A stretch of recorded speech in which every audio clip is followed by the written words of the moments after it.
Welcome to Coruzant Technologies, home of the Digital Executive Podcast. Welcome to the Digital Executive. Today's guest is Naheed Khan. Naheed Khan is a master practitioner of Neurolinguistic Programming. She believes in what Peter Drucker once said, the best way to predict the future is to create it. Hence, empowering leaders to be the change and lead the future. Being a futurist, Naheed considers future of work as based on unlocking the infinite potential of human intelligence. This reflects in her work, stimulating youth empowerment and change management in many corporate companies. After an eventful 17 years in this field, Naheed knew that future wits was her calling. With the eye of an observer, she triggers transformations in thought patterns and behaviors under the umbrella of future wits as the CEO and co-founder.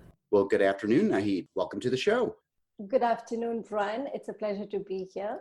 Amazing. Let's just kind of jump right in. Naheed, you have an interesting background and career. Could you share with us why you chose the field of neurolinguistics in your subsequent journey thus far? Sure, definitely. Thank you so much for the introduction. And, NLP was kind of a calling, I believe, because I started off as a salesperson as my first job. But I've been a behavioral trainer since I was a student myself. So I've been working on that aspect since those times. But I never thought that I'll have a career in that till the time I was actually doing the sales job. And on that sales job, I was training people. And I was training people on understanding how the other person speaks, on taking out the communication glitches, or maybe cues, more on the behavioral side. And as again I went into L&D, it was again more on the behavioral side. So I was given a process, I was given a SOP, and I used to deliver performance but based on my own way of doing it. And that entire way was again more on understanding behavior, understanding communication, empathy, compassion, all of those things. So that was something which I had already been applying in my job since 2003, I should say 2003. And in the year 2005, I came to know about NLP. And then 2004, I came to know about NLP, and that was like, okay, so I need to study this because this will really give me the tools that I need to make my work better. And I wanted to do it with Dr. Bandler. And as I was just telling you, and that was not possible because he used to do his sessions only in London and in the US. And I think one session or two sessions a year. And it was a challenge for me from Assam, from Guwahati, to actually plan this. It was not figuring out, just not working out. And I went and I did that finally in 2017. So that was approximately 13-14 years after I came to know about this. So why neurolinguistic programming? I have no answer to that. It just intrigued me like anything. And when I went there, when I did the certification, I came to know that everything that I was doing for the last almost 15 years, it was all neurolinguistic programming. I just didn't know that this is how it is supposed to be done. I didn't know that this is the terms that you use for the processes that I was doing, for the techniques that I was using. I didn't know I was using reframing for more than 12 years now. I never knew about those things, but I was doing them unconsciously. So it was amazing. And today, after I've learned it, it's like you polish your skills. It's just helped me polish my skills, become much more efficient and effective at my work, and deliver results faster. So what I used to take, maybe 2 months earlier, I can do that in just a month time, or in some cases within 3 weeks. That's the kind of transformation I can create with the tools that I've learned. That is amazing. I think I would have probably took this on as my second career, honestly. I love the human mind and what our subconscious comes up with. I think there's a lot of healing we can do and a lot of good we can do around the world if more and more people understood the work that you all do. So thank you for sharing, Naheed. I appreciate that. Thank you, Brian. You're very welcome. Could you tell us about how we could apply neurolinguistics in business or at home to improve our everyday lives?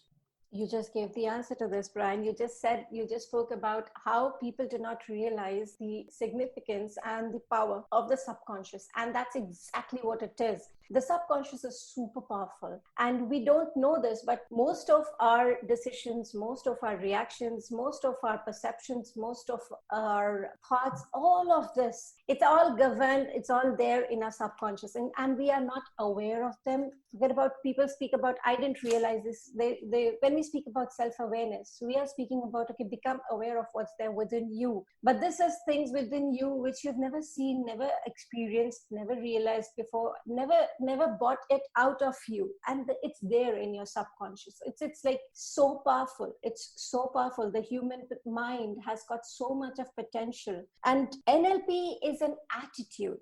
And this attitude we can develop. These tools, these techniques, it's not a process which you need to learn in terms of, how to solve. It's not a formula of how to solve a problem. It's an attitude which you take it in. And once you have that in you, you become a better version of yourself. So where you are applying yourself, whether it is in your work, whether it is in your relationship, whether it is in your performance, productivity, whatever you call it, once you go through this, you become a better person in all of this. Your performance, your productivity increases overall. Your leadership qualities increases overall. You as a father, as a husband, as a friend, you transform because you transform on a personal level. On an inner level, you transform. You reach into yourself and bring out those things which makes you much more than what you have always been in your life. So if you speak about how we can apply it in business or how we can apply it in our life, once you go through this, you by default apply it everywhere. I know this because when I went through this, it just spilled over in my work. It spilled over in my relationship. It spilled over in my marriage. It spilled over with my son. I'm so much better able to understand him because I understand the nuances of the subconscious mind. I understand how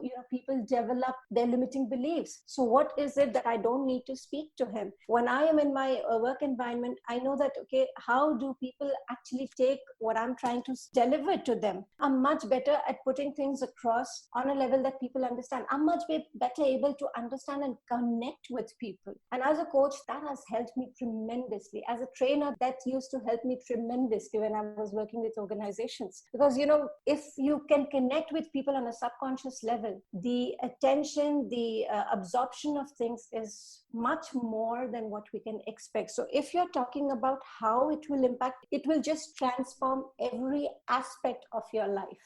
That is amazing. I probably learned a ton of information from you just on a short podcast. So thank you. So Naheed, talk to us about this global pandemic. It's affected a lot of us as a people, right? As humans. Is there anything you can share that might be insightful, how we can get through this challenging time?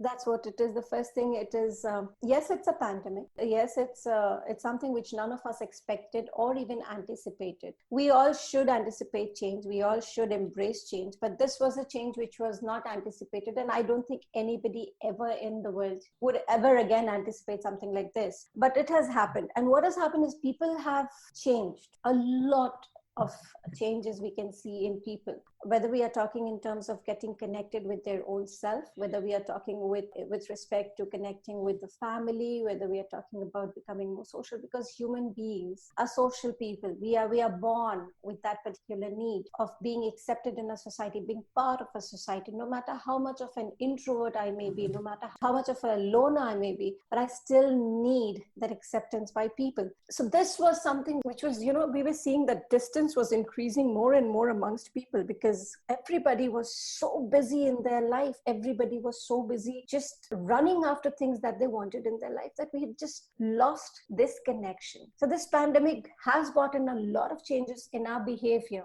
Most of those changes we are not aware of because, as I just spoke to you, it is on a subconscious level, because whatever we observe, whatever we experience, whatever we hear, whatever we say, everything is stored in our subconscious mind. And in some way or the other, it just keeps on, integrating in everything in our life. It just keeps on integrating in everything that we do, that we think, that we feel. So our feelings have changed. Our thoughts have changed. Most importantly, the way we speak today, I see that has changed a lot. People are speaking more in terms of uplifting others, more in terms of positive words, although they still need to learn a little bit more about when we are talking about positive affirmations. There is another science behind how the affirmations work. It's not just if you say the affirmations, it will work. There's a different way of saying those affirmations to make it work for yourself. So yes, from all the I don't have time to today, I have time, and realizing that what I can do with that time is something which is just phenomenal. phenomenal to see. Apart from that, people are also realizing, like organizations, I'm working with organizations where they are going ahead and giving their employees time to work from home, giving them the flexibility of taking care of their loved ones. All of this was not there earlier. It was very, very task oriented. The whole world had in fact become quite mechanical and very task oriented. And we see that today it's slowed down because of the pandemic. And that slowdown has actually given us the time to become more human, I should say. Thank you for sharing that. And I would certainly agree with that. Of course, there's a lot more anxiety and fear in the world. And I think that's just a lot of it's just part of the way the media works. But I do see a lot of people reaching out and helping each other. And I think that's very uplifting. And I know we'll get out of this pandemic with flying colors. Naheed, last question. This is what the audience wants to know. We just want to wrap this up is, can you share something from your career experience that would be helpful for those looking either to grow their career or maybe even like you jump into neurolinguistics? From my career, I've actually had amazing things happen when I started using NLP. Of course, I've been able to better help people. I've been able to increase productivity in terms of when I'm talking what I do with the organizations. But in the last couple of years, I've also worked with people who are suffering on a different level. I mean, yes, I've worked with people who are suffering from depression, but I've also worked with people who have autoimmune diseases, given up hope on life. And, just by using a few particular techniques, just by using your words, if you can bring somebody back to life, if you can give them that zeal to live again, to thrive again, not just survive but thrive again, that is the biggest satisfaction that I've got from my work. Today, I work with people who have suffering from neuralgia, who are suffering from different kinds of issues like IBS, migraine, and using just certain techniques of NLP, you can help them heal their pain. You can lessen their pain. And if you can actually lessen somebody's pain, there's nothing better in the world. I mean, it just fills you up with so much of gratitude for your own work. People who are looking for transformation, self-transformation, and then you can lead it, and especially for the leaders of tomorrow, because the leaders of tomorrow need to be more connected on a subconscious level. And this I've been speaking for the last, I don't know how many years that I've been working with organizations, that the leaders need to become more connected on a subconscious level. And we are not talking about any kind of pranic healing or anything as such out here, but just a fact that once you understand your own mind, how it works, you understand how the other person's mind works. And that's the only thing which you need to have to connect on a subconscious level. And once you can do that, you can really, really help people. You can transform people. You can lead better. You can have a better relationship. You can be more happy with your own self, and others around you can be happy with you. So people who are looking to jump into neurolinguistic programming, I would say please go for it, because you will learn something which can not just only benefit you, but all those who are around you will get it from you, because you will be glowing with energy. You will pass it on. And people who want to, use this for any kind of transformation in their life, NLP is not constricted or limited to any particular field or any particular outcome. NLP can be applied in any field, any outcome. Today, I know I've applied NLP with teachers. I've applied NLP. I've done workshops for teachers. I've done workshops for students. I've done it in organizations. I've done it with groups. I've done it with parents. I've done it with varied different audiences, and it has always given results. So it's amazing what you can do with this. So anybody who's looking forward to it, please go ahead. There are amazing instructors out there. I'm associated with the Society of Neurolinguistic Programming, which is a society by Dr. Richard Bandler. He's the co-founder of NLP, co-creator, and I learned it from him. So if you ask me who you should learn it from, Dr. Richard Bandler, hands down. Nobody else but the person who's invented it. He just gives you the most beautiful version of NLP. Thank you for sharing. That's simply amazing. And this was a very interesting podcast for sure. I learned a lot just speaking with you, and even in between our podcasts here, it was very nice to learn as much as I could about neurolinguistics. So I appreciate you sharing that. And I know our audience is going to be very excited to listen to this as well. So Naheed, from the bottom of my heart, it was a pleasure having you on today. And I look forward to speaking with you real soon. Absolutely, Brian. It was my pleasure to be here. I really had a great time speaking to you today. And it's been amazing knowing you as a person too, Brian. And I love what you're doing. And thank you so much for having me here and making me speak on this thing, which I'm so passionate about. So thank you so much for having me. Bye for now.